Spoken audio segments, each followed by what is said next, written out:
Oke, bismillahirrahmanirrahim. Masih dengan kerudung yang sama, masih dengan waktu yang sama, Ustazah rapel penjelasan tentang di mock terakhir mungkin ini ya. Ada dua judul, subjudul yang Ustazah bawa sini, yaitu yang pertama tentang hikmah haji dan juga larangan bagi orang yang berhaji. Hikmah haji itu apa Ustazah? Jadi kalau ada yang tanya ngapain gitu loh kita berhaji, susah-susah nunggu antrian lama, terus susah-susah ngeluarin uang yang banyak juga. Jadi orang harus tahu hikmahnya atau tahu filosofinya kenapa kita harus berhaji. Yang pertama pasti ini adalah perintah Allah. Kalau kamu percaya sama Allah, kamu orang Islam, dan kamu mengimani apa yang dikatakan oleh Rasul Allah, berarti kamu harus berhaji. Nah, itu adalah alasan pertama kenapa kamu harus berhaji. Jadi yang kedua juga ada hikmah-hikmah lain. Orang berhaji itu tidak akan dibedakan, semua dari warna bajunya sama, putih atau hitam ya, putih dan hitam. Kalau orang Arab banyak pakai hitam ya, cewek.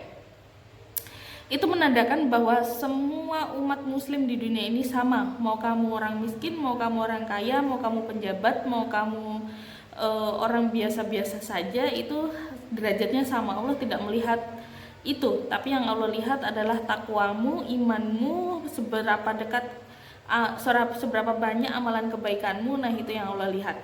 Jadi persamaan derajat ya, karena pakai baju ihram tadi. Yang kedua adalah rasa persaudaraan. Kita diciptakan banyak macam ya. Orang Indonesia PC, hidungnya coklat, pendek gitu ya kadang. Ketemu sama orang Turki yang ganteng, putih, tapi semuanya sama. Jadi kita di sana itu berkenalan, apalagi kalian yang lulusan pesantren, beruntung banget kalian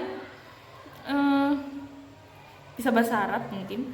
Jadi di sana nanti kalian akan bisalah kenalan sama orang-orang. Kalau orang-orang Arab pakai bahasa Arab itu lebih enjoy banget, lebih asyik banget. Apalagi kalau belanja, kita akan dapat diskon banyak ketika kita bisa bahasa mereka. Meskipun mereka juga tetap pakai bahasa Indonesia kalau belanja itu. Kita aja yang sok-sokan pakai bahasa Arab gitu ya, biar dapat diskon gitu. Jadi persaudaraan, kita bisa tahu dari mana aja, dari seluruh dunia orang berhaji. Semua muslim populasinya itu hampir populasi terbanyak kedua setelah umat Kristen di dunia ini. Jadi pasti ada dari segala penjuru dunia yang berangkat haji. Terus yang ketiga adalah berkorban. Segala sesuatu kita berangkat ke sana itu ya, setiap rentetan acara mulai dari ihram, wukuf, terus tawaf, semuanya itu contoh nih, kenapa kita harus tawaf? Oh ya, kenapa kita harus kurban ini ya, ketika Idul Adha itu kenapa harus kurban? Oh, ternyata kita meneladani sifatnya Nabi Ibrahim, waktu itu mengorbankan anaknya diganti domba. Nah, saat itu juga kita Idul Adha membayar berkorban domba ke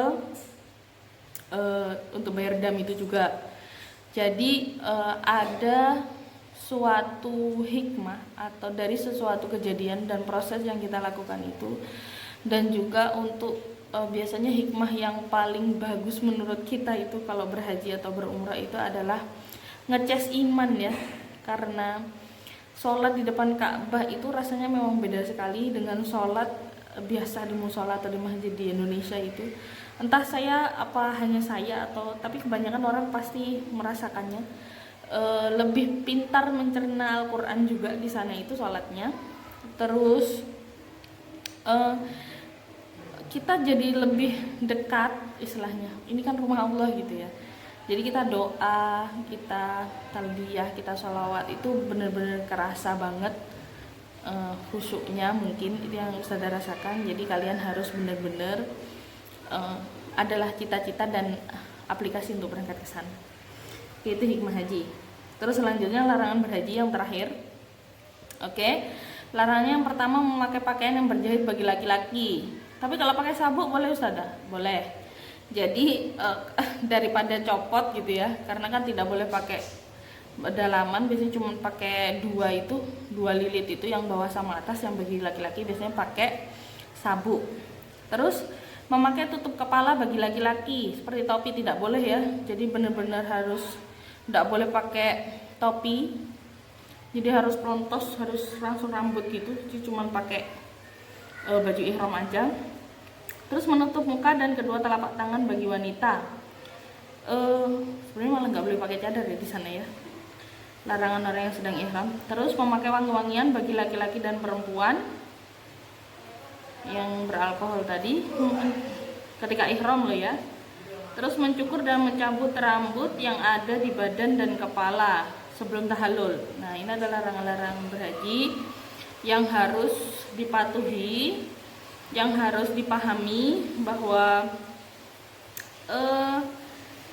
ini peraturannya, ini rule-nya. Jadi harus ditaati biar kita ibadahnya lebih tenang, lebih khusyuk, dan menjadi tujuannya cuma satu sih, pulang jadi haji yang mabrur. Oke. Ini adalah pertemuan terakhir di semester 1 ini. Nanti di semester 2 kita akan belajar khusus tentang umroh. Kalau sekarang belajar khusus tentang haji. Karena memang pelajaran filosofi haji dan umroh itu Ustazah juga baru dapat sekarang di MHU ini karena prodi baru, dan belum ada rule modelnya ya. Jadi Ustazah bikin sendiri. Kalau memang ada tambahan silahkan. Saya harap MOOC ini bukan hanya Bu saya hadir, Bu saya hadir, tapi bisa diskusi lagi. Kayak di MOOC pertama itu banyak yang komen, Ustazah suka, cuman jawabnya Ustazah kadang telat, kadang enggak. Jadi mohon dimaklumi aja.